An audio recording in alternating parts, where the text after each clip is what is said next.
Estamos chegando, galera! Mais um podcast do Jogada de Mestre e hoje vamos continuar com a nossa série especial sobre os campeonatos europeus. E hoje nós vamos falar sobre o primeiro país, o primeiro das grandes ligas da Europa a voltar a partir da pandemia, né? Depois da parada do novo coronavírus, que é a Bundesliga, o campeonato alemão. E hoje nós temos estreia aqui no Jogada de Mestre, diretamente do Ceará, o meu amigo já de bom tempo, Anderson Levi. Seja muito bem-vindo à Jogada de Mestre, Levi. Opa, rapaziada, tudo tranquilo? É uma honra, né, participar aqui do podcast. Cara. É uma honra participar do campeonato alemão. Quem tá conosco também, hein? Bora lá, cara. E quem tá conosco também já é figurinha carimbada aqui dos podcasts do Jogada de Mestre, é o Gabriel de Souza. Fala, Gabriel, beleza, cara? Beleza, Vinícius, beleza, Anderson. Seja bem-vindo, né, à nossa trupe aí. Vamos falar um pouquinho desse campeonato. Tive a oportunidade de falar sobre o francês, e diferente do francês que não terminou as partidas, o alemão veio e terminou, e talvez muita novidade não, né?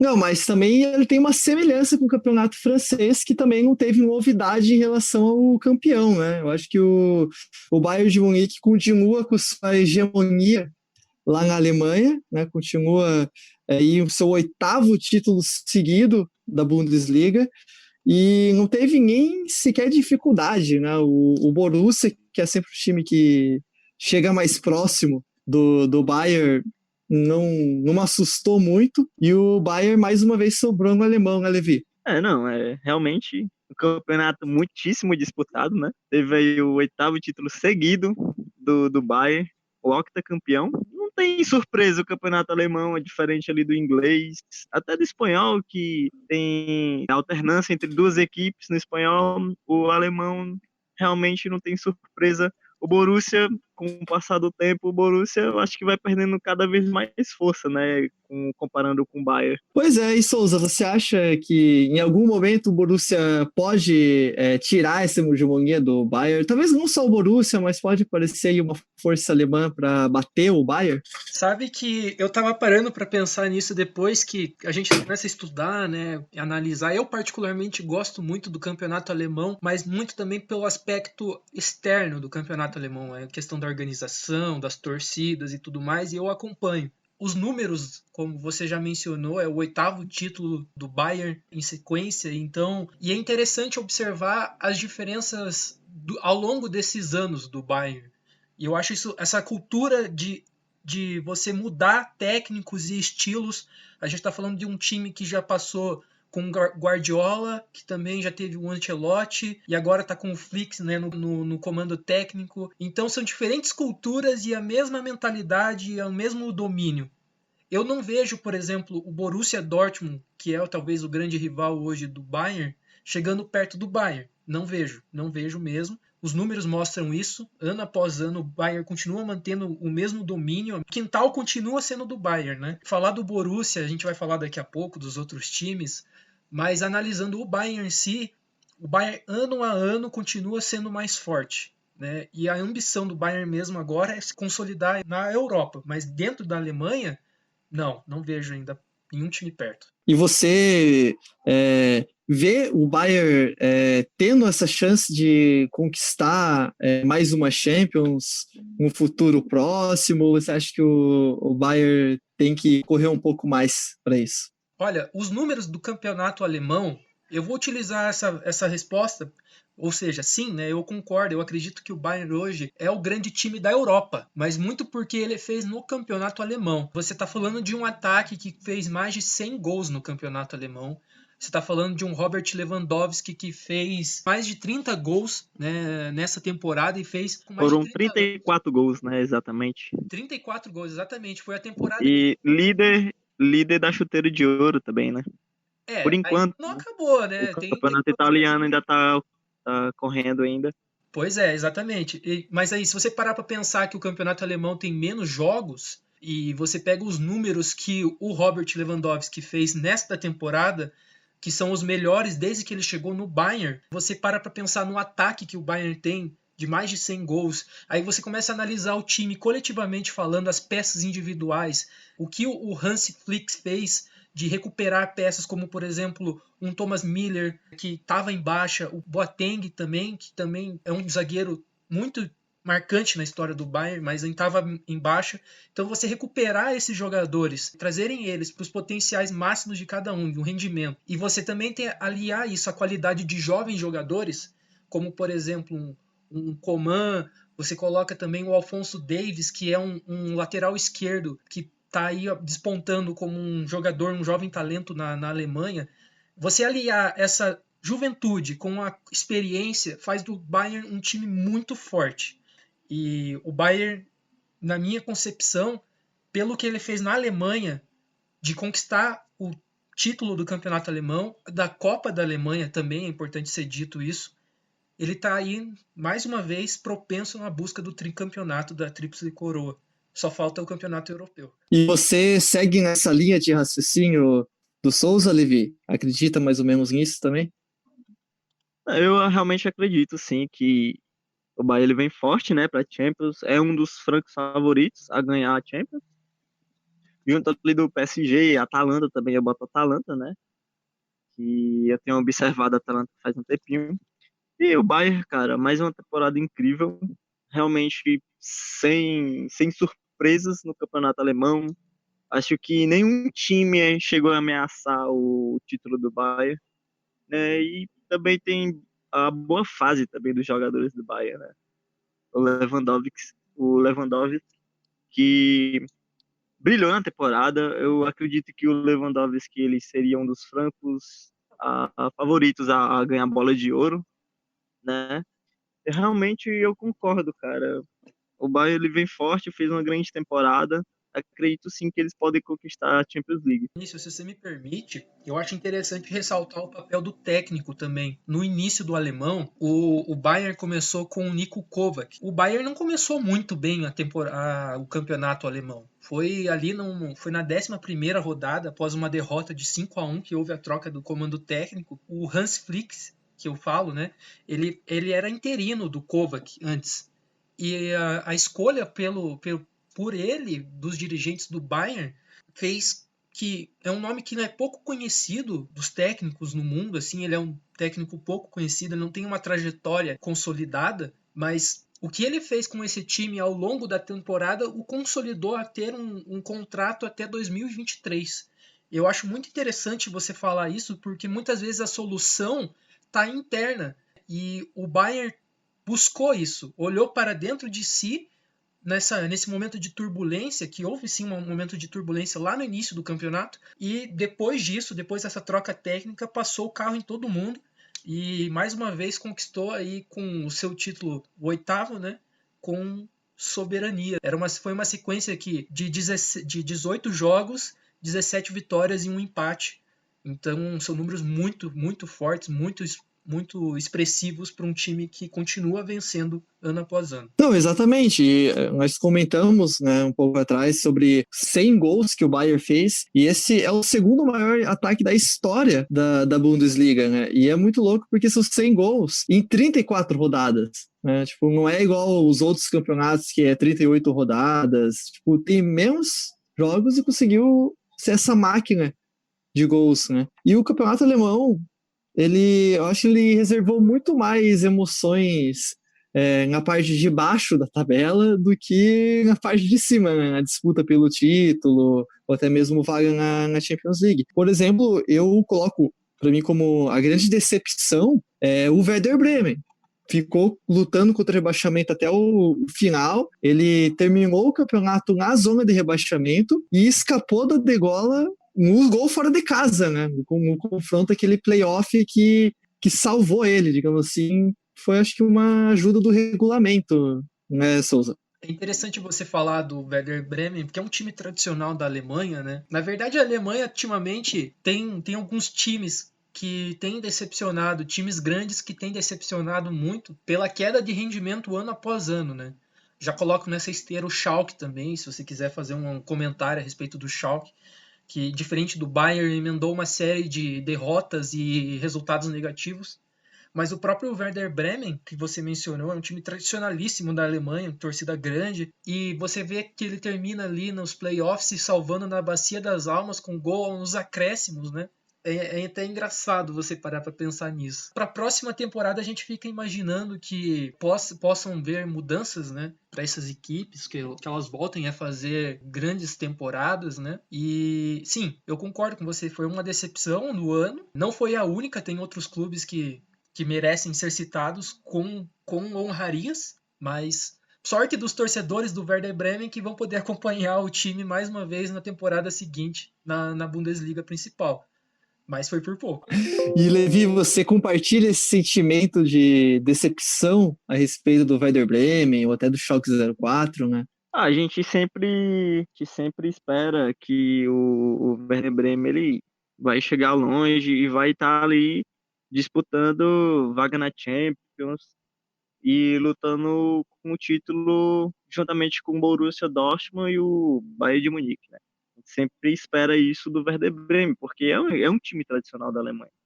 O Werder Bremen, 10 temporadas atrás, 5 temporadas atrás, 15, o Werder Bremen ele disputava ali título do alemão e vaga na Champions League, né? Ele disputava ali contra os times grandes da Europa, né?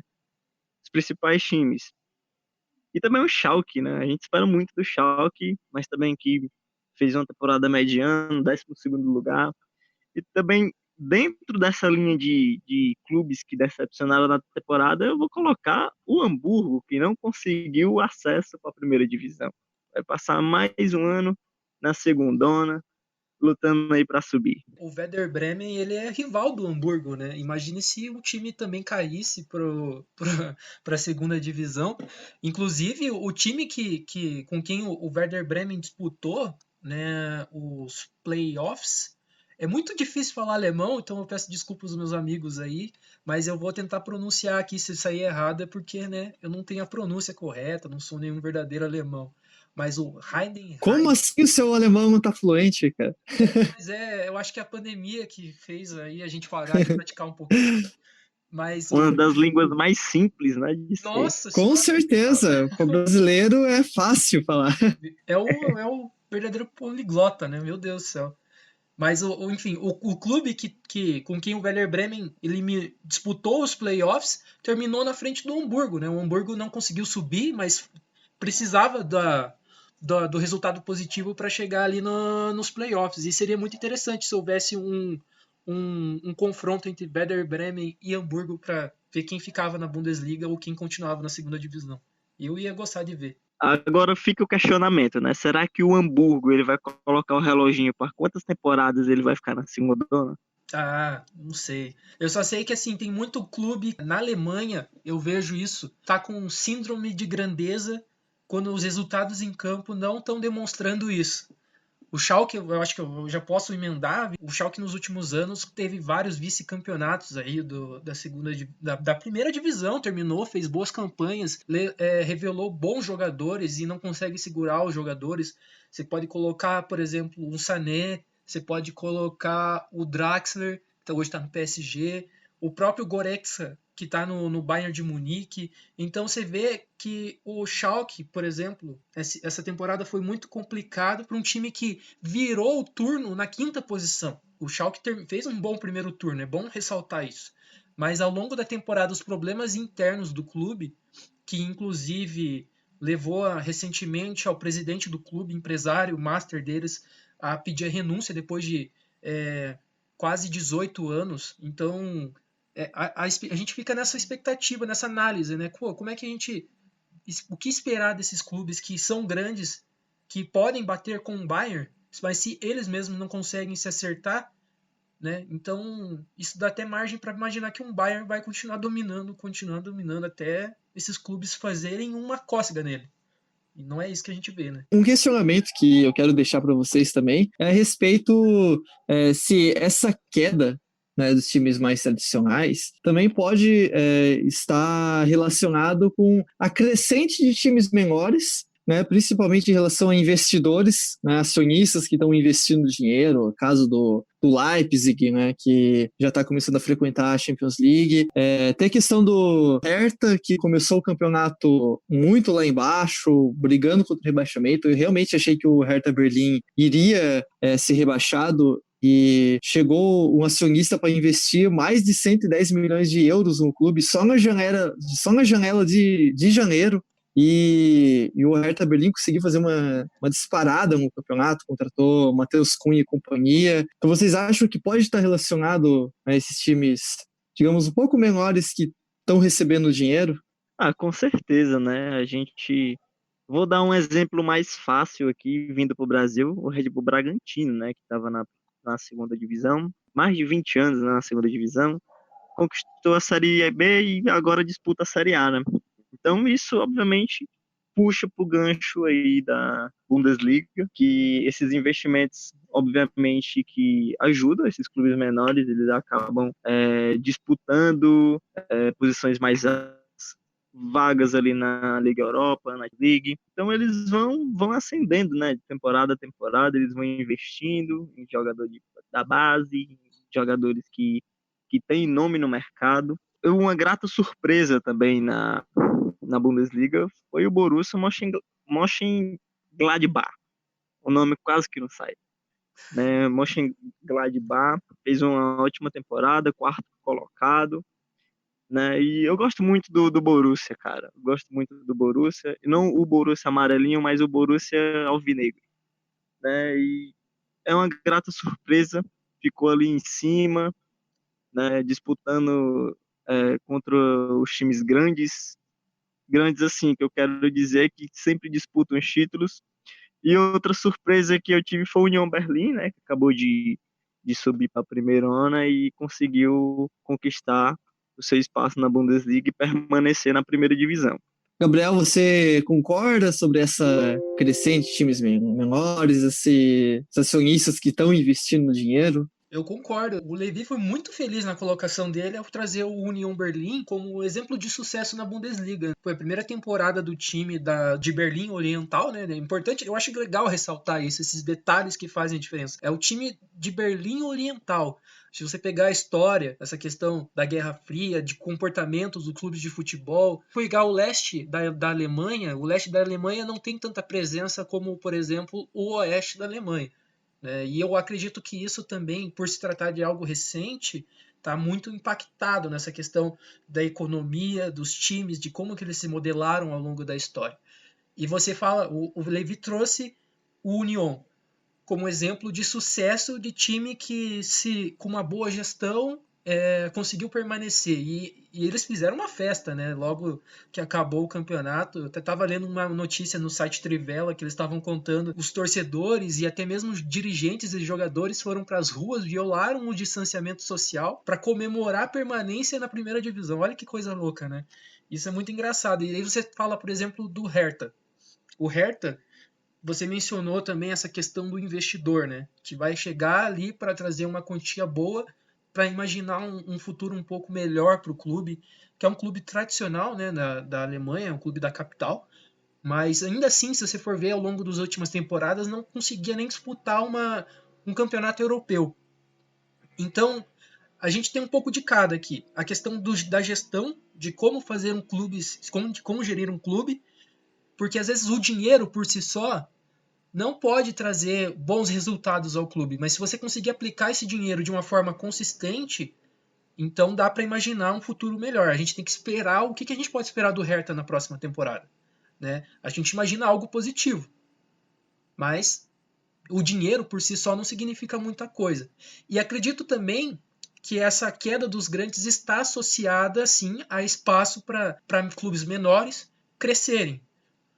O Levi mencionou o Mönchengladbach, que é um clube tradicional da Alemanha, né? Mas ali eu destaco também outros clubes que também chegaram muito próximo, principalmente o Bayer Leverkusen, que até a última rodada estava disputando uma vaga na Champions com o Borussia. Acabou ficando para trás. Mas assim, é diferente de um Mönchengladbach, é diferente de um Dortmund, é diferente de um Werder Bremen, que é um clube grande.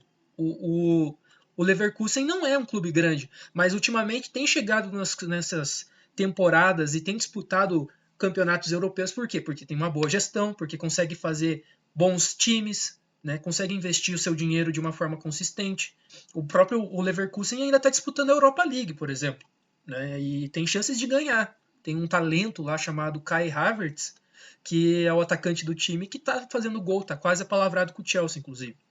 Então, eu acredito que seja um pouco de cada, assim, essa que é a real. É gestão, é dinheiro, é trabalhar o time de uma maneira legal e tá tudo associado, sim, com certeza, com certeza.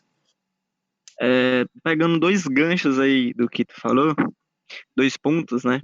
O primeiro ponto é que o Bayer Leverkusen, ele tem um time muito jovem, né? E é importante isso, né, ressaltar. O elenco é muito jovem e muito bom, né? Tem um time muito bom, muito organizado, o Bayer Leverkusen. E outro ponto que você falou é que não basta só injetar dinheiro e trazer jogador. Você precisa ter uma equipe ali com você, desde dirigentes, treinadores, trabalhando por fora do campo, não só dentro ali. Não são somente jogadores que fazem futebol. O Leipzig é um exemplo claro, talvez, né?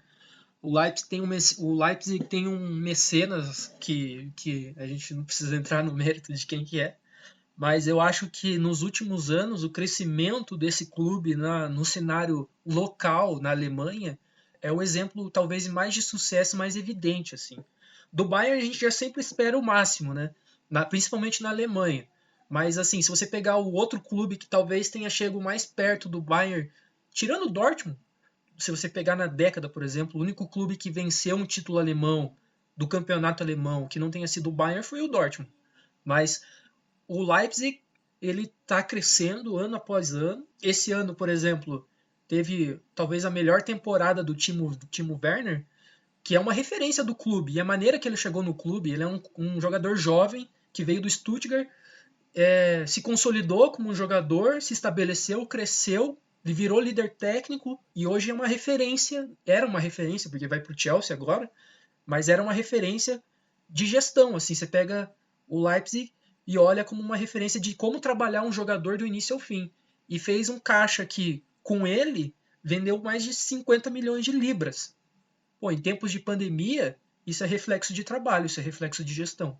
Então faz total diferença. E você citou, né, o Borussia, né, o Borussia Dortmund, e já estamos encaminhando para o final do programa e a galera provavelmente achou que a gente estava esquecendo de falar dele, do garoto Haaland, que... Cometa Haaland, né? O Cometa Haaland, exatamente, o Lala Haaland, que chegou no Borussia, já chegou detonando logo na estreia, meteu hat-trick, né, 3 gols, ele 34 minutos em campo, né, entrou no segundo tempo, meteu 3 gols contra o Augsburg, logo em seguida, 25 minutos em campo, meteu 2 gols contra o Colônia.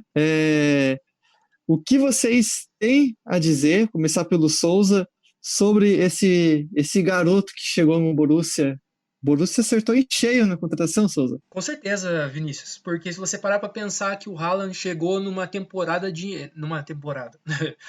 ele chegou numa transferência. A transferência que ele veio foi no meio do ano. Ele não veio desde o início do campeonato. Talvez tenha sido a cereja do bolo do time que, querendo ou não, foi um time bom, sim. Eu achei que o Dortmund fez uma boa temporada, uma temporada consistente.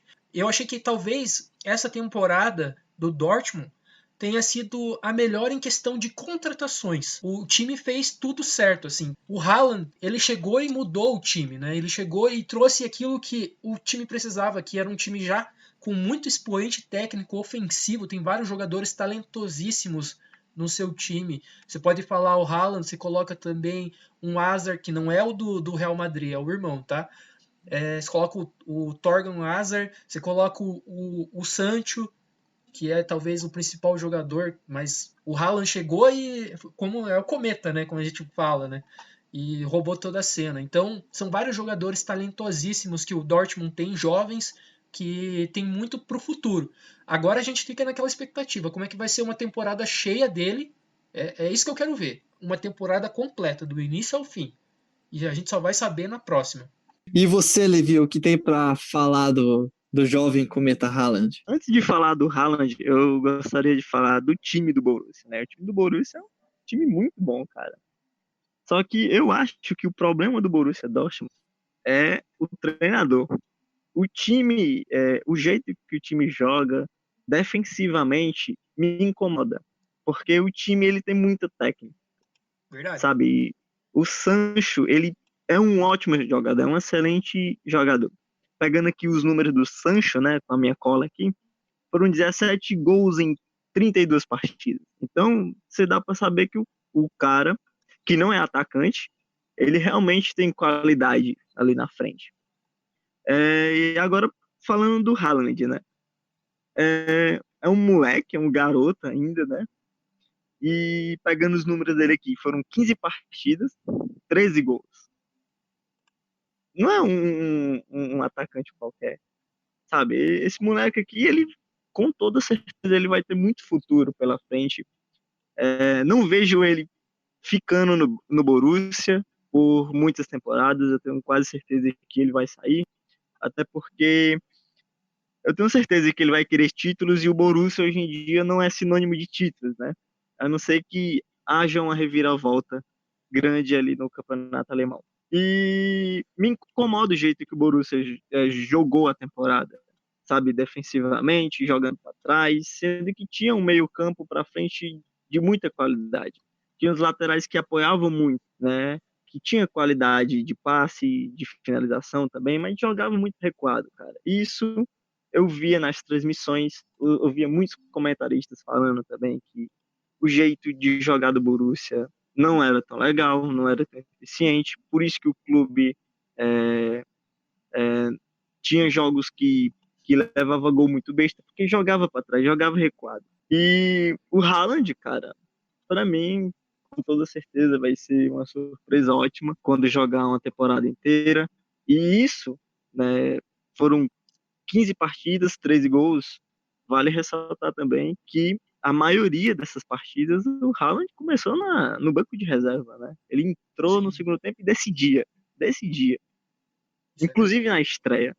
Veio da reserva e fez o que fez na estreia, né? Eu vou até complementar essa fala do Levi, Vinícius. Eu entendo quando ele fala, por exemplo, que o time poderia render mais da questão ofensiva mesmo, né? Porque a postura do time coletiva de você jogar um pouco mais defensivamente, numa espera de contra-ataque, às vezes dá aquela expectativa de como o time renderia se tivesse uma postura mais aguda, mais ofensiva mesmo. A gente, por exemplo, enquanto esse técnico, que é o Lucien Favre, continuar no comando técnico do Borussia, eu não espero algo diferente do que eu vi nessa temporada, essa que é a verdade. Eu não vejo uma expectativa de melhora. Lógico, a gente sempre tem que dar tempo ao tempo, né? A gente não pode julgar nenhum tipo de trabalho sem ter precocemente, vamos colocar assim.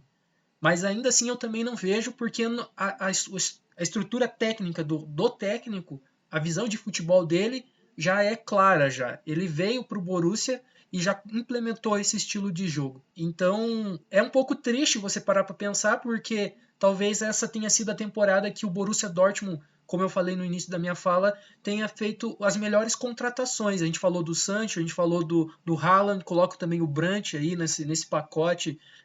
São muitos jogadores. O próprio Brandt veio do Leverkusen, né? Que é um time que trabalha muito bem jovens jogadores. Então ele chegou e assumiu uma posição de destaque no time, colocando, por exemplo, o Mario Götze no banco, né? Então, que o Mario Götze, para quem não sabe, é ídolo do Borussia. Então, é isso. A gente tem que esperar como é que vai ser a próxima temporada para ver.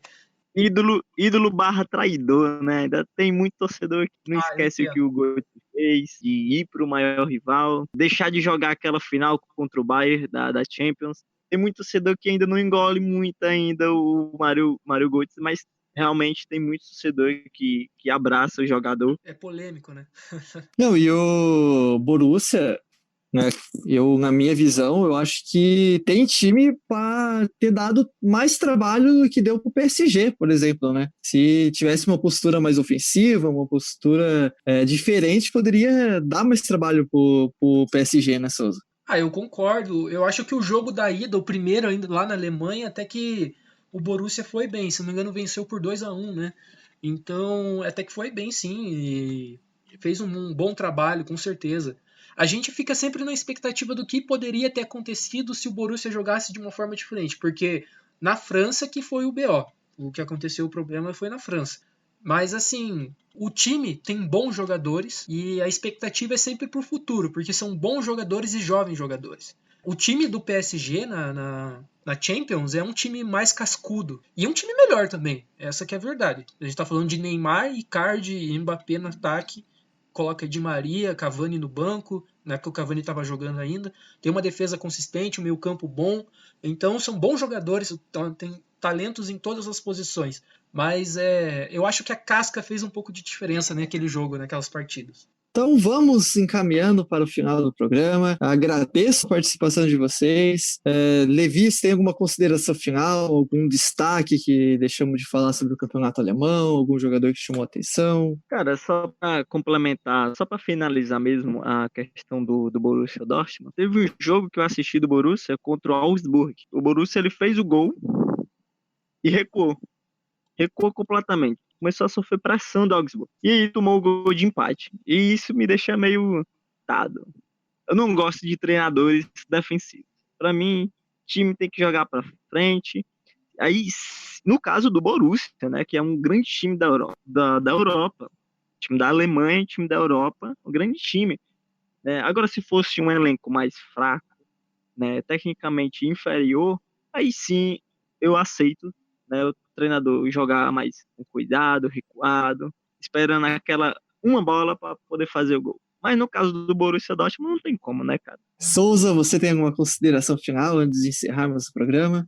Eu tenho sim. Eu queria mencionar duas coisas que eu acho bem bacanas, que são aposentadorias de dois jogadores marcantes assim na história do futebol, principalmente da Alemanha. O primeiro que eu vou falar é inclusive um do Werder Bremen, que foi o time que disputou os playoffs, que é o Cláudio Pizarro, peruano. Esse é das antigas, chegou na Alemanha em 99, cara, e desde então jogou em vários clubes, mas foi principalmente no Werder Bremen que ele estourou, assim, que ele tem uma idolatria. Foi engraçado você parar pra pensar que ele se aposentou num jogo em que o Werder Bremen estava disputando a permanência na primeira divisão. Pra quem não sabe, o Cláudio Pizarro, ele é o maior estrangeiro com número de jogos pelo campeonato alemão, são 490, e também ele é o segundo maior artilheiro estrangeiro, só perde pro Lewandowski. 41 anos, se não me engano. E, se não me engano, ele é o maior artilheiro da história do Werder Bremen, com 109 gols. Esse é o primeiro jogador. O segundo que eu queria mencionar é a aposentadoria do Super Mario, o Mário Gomes. A gente falou dos clubes que vieram da segunda divisão e um deles é o Stuttgart. O Stuttgart voltou, o Stuttgart foi campeão alemão, se não me engano, em 2007. Eu não lembro exatamente o ano, mas ele voltou para a primeira divisão após alguns anos na segunda divisão. Voltou em segundo lugar. O Super Mario, como ele era conhecido, né? Ele não disputou a Copa de 2014, mas ele fez história também nos clubes alemães e tudo mais.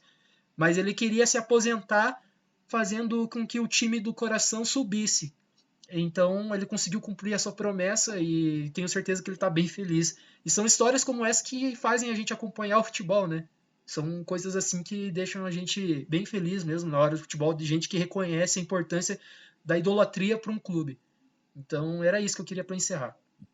Só para complementar, para não deixar a informação incompleta, o Stuttgart ele foi campeão pela última vez, né, do campeonato alemão em 2006 e 2007 na temporada, né? Tem 5 títulos do alemão, foi campeão, e a última vez foi temporada 2006 e 2007. Isso aí. Obrigado. Não, e veio um pouco naquilo que a gente tinha falado, né? Foi aquilo que a gente tinha falado mais ou menos, né? Tipo, o time foi campeão, não vou dizer recentemente, não vou dizer que foi recentemente, né? E se encontrava, né, na segunda divisão, um time que estava em queda e agora está voltando. Também um comentário em cima do que o Souza falou, que trouxe um lado interessante, que mostrou lados opostos, né? Um jogador que estava se aposentando com um time quase sendo rebaixado, escapando assim, um milagre, se dá pra dizer, e do outro lado, isso, e do outro lado o jogador que se aposenta, digamos, na glória, digamos assim, né? Coisas do futebol. Coisas do futebol. Então, mais uma vez, eu agradeço a participação de vocês dois, agradeço a estreia do Levi, a contratação do Jogada de Mestre. Primeiro de muitos, isso aí. É, isso aí, primeiro de muitos. Com certeza, mano. É uma honra, né? Participar de um projeto assim. Eu gosto muito de falar sobre futebol, então, pra mim, tá mais do que aceito eu participar desse projeto aqui. Muito obrigado, e muito obrigado também ao Souza por mais uma vez participar aqui. Já fazia um tempo que eu não gravava com o Souza, né? Então, eu que ando meio ausente dos podcasts, e então fica aí meu agradecimento a você que nos aguentou ouvindo sobre futebol alemão todo esse tempo. E a gente vai voltar, porque ainda nós vamos falar sobre campeonato inglês, campeonato espanhol. Tem muito futebol ainda pra gente falar sobre os campeões. Vamos falar de Champions League e muito mais. E vai acompanhando a gente nas redes sociais. Nós estamos em todos os lugares. Estamos no Twitter, estamos no Facebook, no Instagram, no YouTube. E então acompanhe a gente e não perca nossos próximos podcasts. E até mais.